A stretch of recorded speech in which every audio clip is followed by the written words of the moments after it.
for the hardest-hitting show in talk radio.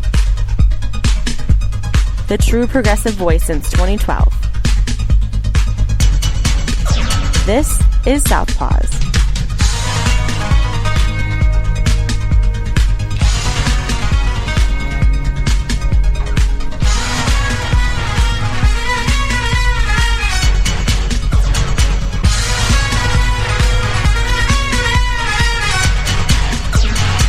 And welcome to Southpaws on the Pacifica Radio Network. We are the leaders of the revolution. My name is Darren Gibson. I'm your co-host. My name is Jack Prince, your fellow co-host. How are you today? I'm not too bad, Darren. Oh, boy. We have got lots of impeachment talk today. For the first time in a very long time, triple winners of Hammer Time, and we'll get into that segment in just a little bit. But before we get started with today's show, reminder, you can follow us on social media by going to facebook.com/Southpaws Radio Show. You can follow us on Twitter at Southpaws Radio. You can become a patron of the show by going to patreon.com/Southpaws Radio. You can listen to the show anytime you like at Spreaker.com. Do a search for Southpaws there. You can find us at the iTunes Store. Do a search for Southpaws under podcasts. And once you found our logo, you found us. All of our podcasts automatically go to our YouTube page. Go to YouTube.com. Do a search for Southpaws Radio there. And you can find us on Pacifica stations across the country, including KCEI-FM, Taos, New Mexico, KZGM, Kabul, Missouri, and Global Community Radio Channel 1. We're on every Monday night at 9 p.m. right after Democracy Now! There at Global Community Radio. So make sure you check us out there as well. I want to give a real quick shout-out first. We have about 7 stations that automatically take our show, and we're not able to identify which stations they are. If you're one of those 7 stations and you're running our show, drop us a line so that we can mention your call letters on the air and give you some publicity and some attaboys for running our show and downloading us. We would love to know who's taking our show. So we would greatly appreciate it. Yes, we would. Darren, I want to thank you for taking the show last week by yourself as I was facing some medical issues. Mm-hmm. They're not behind me yet. They're parallel to me, but they will be behind me at some point. In the meantime, as always, you did a great job. Well, thank you. Well, I was fill in, but you took both bases. I was going to. Do you want to talk about that today, or do you want to save it for later? Yeah. Until I got a victory announcement there. Until you have a victory announcement. Yeah, and we do have a victory announcement, and that's called the impeachment. Yes. I've seen many people say we're celebrating the Merry Impeachmas and all kinds of plays on the season. But the truth is, it was history. I mean, if no more history than the fact that it was the third president to be impeached. Yep. But he did get more impeachment votes than any president thus far. Absolutely. Now, there is a caveat to that because Andrew Johnson had a higher percentage, but there were less members of the House of Representatives back in the 1860s when that happened. Right. So Donald Trump joins the ranks of Andrew Johnson and Bill Clinton as presidents who have been impeached.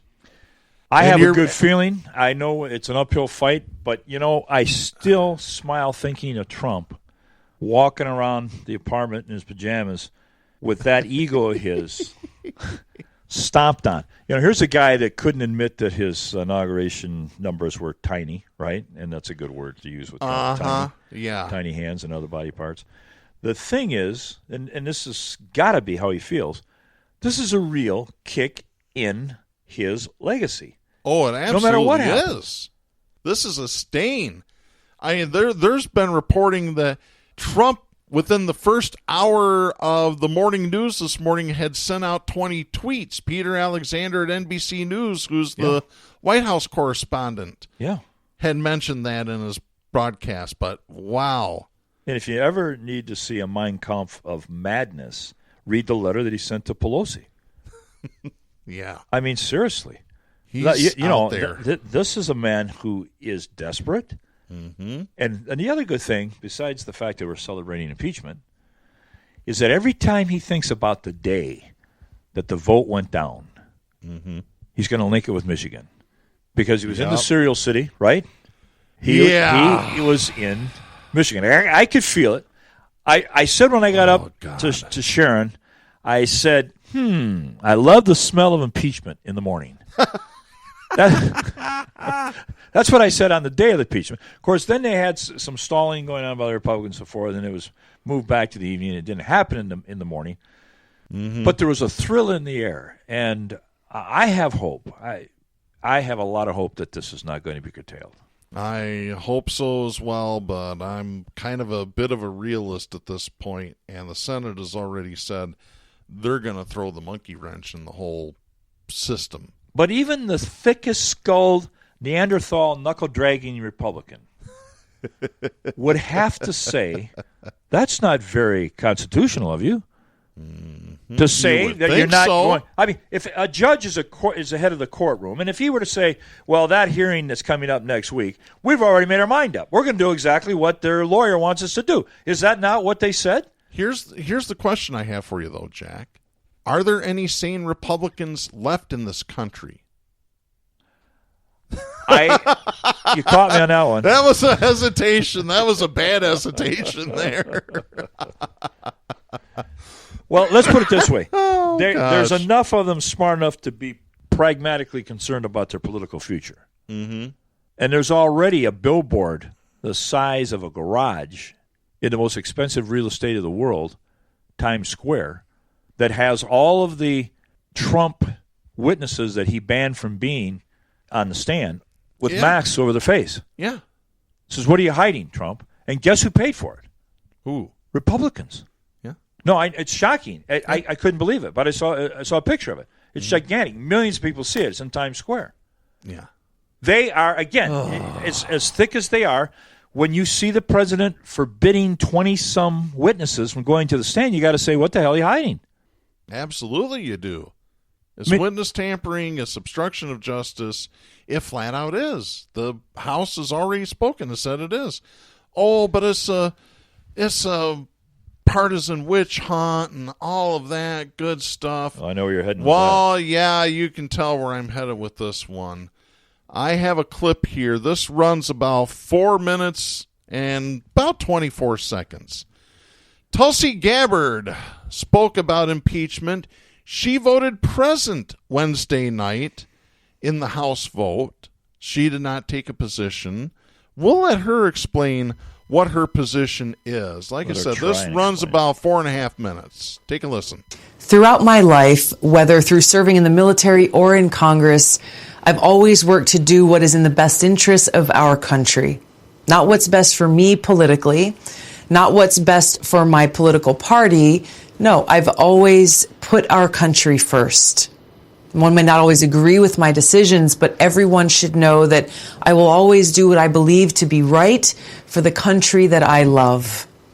So after doing my due diligence and reviewing the 658-page impeachment report, I came to the conclusion that I could not in good conscience vote either yes or no. I am standing in the center and decided to vote present. I could not in good conscience vote against impeachment because I believe President Trump is guilty of wrongdoing. I also could not in good conscience vote for impeachment because removal of a sitting president must not be the culmination of a partisan process fueled by tribal animosities that have so gravely divided our country. So when I cast my vote in support of the impeachment inquiry nearly 3 months ago, I said that in order to maintain the integrity of this solemn undertaking, it must not be a partisan endeavor. Tragically, that's what it has been. On the one side, the president's defenders are insisting that he has done nothing wrong. They agree with this absurd proclamation that his conduct was, quote unquote, perfect. They've abdicated their responsibility to exercise legitimate oversight and are instead blindly doing the bidding of their party's leader. On the other side, the president's opponents insist that if we do not impeach, our country will collapse into dictatorship. All but explicitly, they accuse him of treason. This extreme rhetoric was never conducive to an impartial fact-finding process. Now, the founders of our country made very clear their concerns about impeachment being a purely partisan exercise. In the Federalist Papers, Alexander Hamilton warned against any impeachment that would merely, quote, connect itself with the pre-existing factions and enlist all their animosities, partialities, influence, and interest on one side or on the other. In such cases, he said, there will always be the greatest danger that the decision will be regulated more by the comparative strength of parties than by the real demonstrations of innocence or guilt. Donald Trump has violated the public trust. Congress must be unequivocal in denouncing the president's misconduct and stand up for the American people and our democracy. To this end, I've introduced a censure resolution that will send a strong message to this president and future presidents that their abuses of power will not go unchecked, while leaving the question of removing Trump from office to the voters to decide. I'm confident that the American people will decide to deliver a resounding rebuke of President Trump's innumerable improprieties and abuses, and they will express that judgment at the ballot box. That's the way real and lasting change has always occurred in this great country, through the forcefully expressed will of the people. A house divided cannot stand. Today, we are divided. Fragmentation and polarity are ripping our country apart. This breaks my heart and breaks the hearts of all patriotic Americans, whether we are Democrats, Republicans, or independents. So today, I come before you to make a stand for the center, to appeal to all of you, to bridge our differences and stand up for the American people. My vote today is a vote for much needed reconciliation and hope that together we can heal our country. Let's work side by side, seeking common ground to usher in a bright future for the American people and our country. And let's sing Kumbaya while we're at it. Jack, I know you've got a lot of thoughts about what Tulsi Gabbard has said. I'll let you take the floor. Yeah, first of all, let's just look at her actual rhetoric in her speech. She's not responsible for the removal, has no hand in the removal. She's talking about partisan favoritism and so forth that would result in the removal. Her job is simply to be an evidence gatherer and one to make a decision based on the evidence and then register a vote. Yeah, let me pause you there for a second, because a lot of people out there might be confused about the process. So we're going to explain it in extremely simple terms. Yep. Impeachment equals charges. The job of the House of Representatives is to be the grand jury interviewing witnesses and gathering evidence to determine if there is enough evidence to go to trial in the Senate. The Senate is the jury in which they hear the evidence, they hear from witnesses, and they make the decision whether or not the president is guilty or not guilty of the charges filed in the impeachment. And who presides over the trial at this point? The Chief Justice of the U.S. Supreme Court. So, Mrs. Gabbard, your responsibility is to, as Darren just said, pass judgment on that evidence. Mm-hmm. No different than a grand jury that then realizes, yes, there is enough evidence, and then we need to go to trial. Yes. You're there to lead. You're there to make that decision.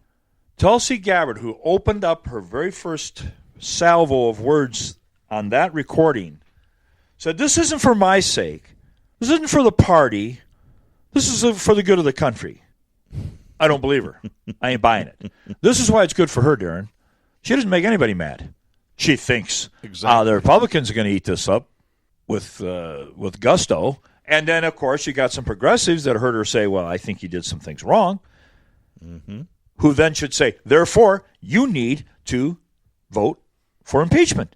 Yes. If you think you did enough wrong, your job, constitutionally, is to take that stand. Take a stand. AOC said,